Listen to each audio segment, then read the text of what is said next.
আসসালামু আলাইকুম গাইজ, নতুন আরেকটি ভিডিওতে স্বাগতম। আজ এই ভিডিওতে আমি আলোচনা করব বাংলা সাহিত্যে প্রথম এমন কয়েকটি গ্রন্থ নিয়ে।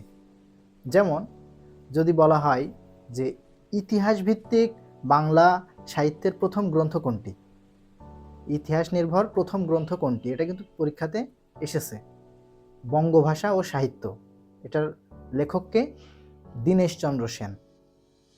যদি বলা হয় বাংলা কথ্য ভাষার আদি গ্রন্থ কোনটি, বাংলা কথ্য ভাষার আদি গ্রন্থ কোনটি, তাহলে কি বলবেন?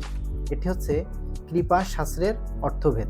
এটির লেখককে পর্তুগিজ লেখক মনোয়েল দা আসুনসাও। নামটা কিন্তু জটিল, এটাও কিন্তু চাকরির পরীক্ষাতে এসছে।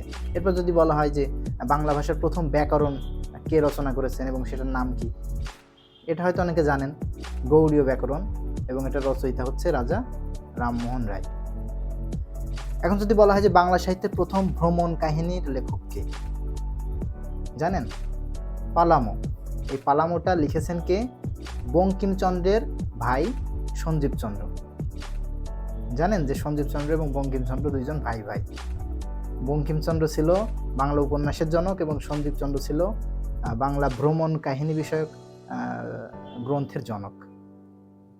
ইন্টারেস্টিং না জিনিসটা? ইন্টারেস্টিং। এরপর যদি বলা হয় যে বাংলা সাহিত্যের প্রথম পত্র উপন্যাস কোনটি এবং এর লেখক কে, প্রথম পত্র উপন্যাস বাঁধনহারা, এবং এটার লেখক হচ্ছে কাজী নজরুল ইসলাম। বাংলা সাহিত্যের প্রথম পত্র উপন্যাস বাঁধনহারা, লেখক হচ্ছে কাজী নজরুল ইসলাম। যদি বলা হয় বাংলা সাহিত্যের প্রথম পত্র কাব্য কোনটি এবং এটার লেখক কে, তাহলে প্রথম পত্র কাব্য হচ্ছে বীরাঙ্গনা, এবং এটার লেখক হচ্ছে মাইকেল মধুসূদন দত্ত, যার বাসা ছিল যশোর। এবং একটু আগে যে বললাম বঙ্কিমচন্দ্র, উনি কিন্তু যশোরের ডেপুটি ম্যাজিস্ট্রেট ছিলেন। ইন্টারেস্টিং না? ইন্টারেস্টিং। এরপর যদি বলা হয় যে কোনটি বাংলা সাহিত্যের রোমান্টিক উপন্যাস, কোনটি বাংলা সাহিত্যের প্রথম সার্থক উপন্যাস, এই দুইটারই লেখক কিন্তু বঙ্কিমচন্দ্র। বাংলা সাহিত্যের প্রথম রোমান্টিক উপন্যাস হচ্ছে কপালকুণ্ডলা। কপালকুণ্ডলা হচ্ছে বাংলা সাহিত্যের প্রথম রোমান্টিক উপন্যাস। এখানে তিনটা চরণ আছে যেটা চাকরি পরীক্ষাতে এর আগে এসছে এবং ভবিষ্যতেও আসতে পারে।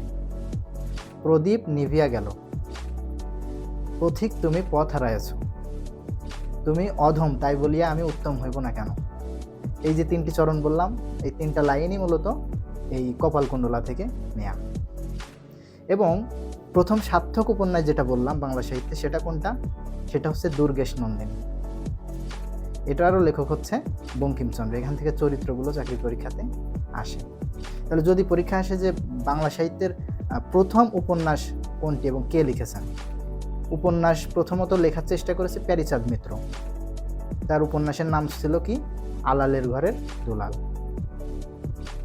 তো থ্যাঙ্কস টু অল, আমার সাথে থাকবেন এবং আমাকে উৎসাহ দিবেন যাতে নতুন নতুন এই ধরনের ভিডিও আনতে পারি এবং যাতে একসাথে গন্তব্যে পৌঁছাতে পারি।